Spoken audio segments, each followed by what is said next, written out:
Big Boss Malayalam season 7ന്റെ grand ഫിനാലേക്ക് ഇനി ദിവസങ്ങൾ കൂടി. കടുത്ത പോരാട്ടമാണ് ബിബി ഹൗസിനുള്ളിൽ നടക്കുന്നത്. അക്ബർ, അനുമോൾ, ഷാനവാസ്, നെവിൻ, ആദില, നൂറ എന്നിവരാണ് കടുത്ത പോരാട്ടം തുടരുന്നത്. കപ്പ് ആരടിക്കും എന്ന ആകാംക്ഷയിലാണ് ആരാധകരും.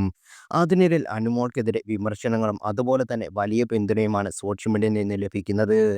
താരത്തിന്റെ സോഷ്യൽ മീഡിയ പേജിന് താഴെ അനുമോൾക്ക് വോട്ട് ഉറപ്പിക്കാനായി എത്തിയ ഒരു പോസ്റ്റിന് കീഴിലായിരുന്നു ഇപ്പോൾ ശ്രദ്ധേയമായ ഒരു കമന്റ് എത്തിയിരിക്കുന്നത്. ബിഗ് ബോസ് ഹൗസിൽ അനുമോളുടെ ചെയ്തികൾ അക്കമിട്ട് നിരത്തിക്കൊണ്ട് കമന്റ് എഴുതിയിരിക്കുന്നത്. അനുമോൾ എന്ന സ്ത്രീ ബിഗ് ബോസ് ഹൗസിൽ കാണിച്ചു കൂട്ടിയ നന്മ പ്രവർത്തികൾ എന്നാണ് കമന്റിന്റെ തുടക്കം. പിന്നീട് അങ്ങോട്ട് ഓരോന്നായി അക്കമിട്ട് അക്കമിട്ട് കുറിച്ചിരിക്കുകയാണ്. വന്ന ആഴ്ചയിൽ തന്നെ അക്ബറിന്റെ നോട്ടം ശരിയല്ലെന്ന് പറഞ്ഞ് അയാളെ മോശക്കാരൻ അങ്ങാക്കാൻ ചിത്രീകരിച്ചു. അപ്പാനി കാരണം ജിൻസി പോയി, ജിസേലിന്റെ ചുണ്ട് പുഴുകടിച്ചതുപോലെയാണെന്നും ഡിസൈൻ എല്ലാം കാണിച്ചുകൊണ്ട് നടക്കുന്ന ആളാണെന്നും അവിടെ കുറേ ആണുങ്ങൾ മൊണ്ണകളായി നടക്കുന്നു എന്നിങ്ങനെ വളരെ മോശമായിട്ടുള്ള രീതിയിൽ അനുമോൾ പ്രതികരിക്കുകയും ചെയ്തു.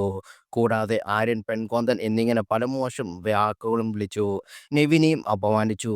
അവസരം ലഭിക്കുമ്പോഴെല്ലാം ബോഡി നടത്തുന്ന വ്യക്തിയാണ് അനുമോൾ. ഭക്ഷണത്തിന്റെ പേരിൽ പോലും അനാവശ്യം തർക്കങ്ങൾ ഉണ്ടാക്കും. മറ്റുള്ളവരെ പ്രാകുക, മറ്റുള്ളവരെക്കുറിച്ച് അനാവശ്യമായ സദാചാരം പറഞ്ഞ് അവരെ മോശമായി ചിത്രീകരിക്കുക. സ്വന്തം ജില്ലക്കാരിയായിട്ടും വിദ്യാഭ്യാസ മന്ത്രി ആരാണെന്ന് പോലും അറിയാത്തവൾ ഏറ്റവും മോശം ചെയ്തത് അക്ബറിനോടാണെന്നും അദ്ദേഹത്തിനെ ഞരമ്പ് രോഗി എന്ന് വിളിച്ചു. മറ്റുള്ള ആളുകളെ ഗെയിമിൽ നിന്ന് അവരുടെ പേഴ്സണൽ കാര്യങ്ങൾ പോലും വെച്ച് വൃത്തികെട്ട കളിയാണ് അനുമോൾ എപ്പോഴും കളിക്കാറുള്ളത്. അവളും അവളുടെ പിആറും ചെന്ന സകല ആണുങ്ങളെയും മോശമാക്കി ചിത്രീകരിക്കുന്നു. ഇത്രയൊക്കെ ചെയ്ത ഒരു സാമദ്രോഹിയാണ് അനു എന്നാണ് ഒരാളുടെ കമന്റ്. ഈ കമന്റിൽ പലരും താരത്തിനെ അനുകൂലിച്ച് മറുപടിയും നൽകുന്നുണ്ട്.